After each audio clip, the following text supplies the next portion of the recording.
जैसे जैसे ईद करीब आ रही है, सियालकोट के बाजारों में गहमा गहमी अरूज पर पहुंचती जा रही है। खूबसूरत दीदा जेब चूड़ियों के स्टॉल सज गए हैं। रंग बिरंगी चूड़ियां औरतों को अपनी जानिब रागिब करती हैं। लड़कियों की बड़ी तादाद कपड़ों के साथ साथ मैचिंग चूड़ियां खरीदने के लिए आ रही हैं। शॉपिंग करने आए हैं बच्चों के लिए, तो शॉपिंग बहुत ज़्यादा महंगी शॉपिंग है।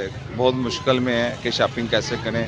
जिस गरीब आदमी के 3-4 बच्चे हैं तो वो उसके लिए शॉपिंग करना बहुत मुश्किल हो गया है। वो इसलिए कि महंगाई बहुत ज़्यादा है। ईद पर कपड़ों समेत दीगर अशिया की खरीदारी के साथ साथ चूड़ियों की खरीदारी में भी खासी दिलचस्पी रखती है। खवातीन का कहना है ईद पर अगर दीदा जेब खनकती छनकती चूड़ियां ना पहने तो ईद का मजा ही नहीं आता।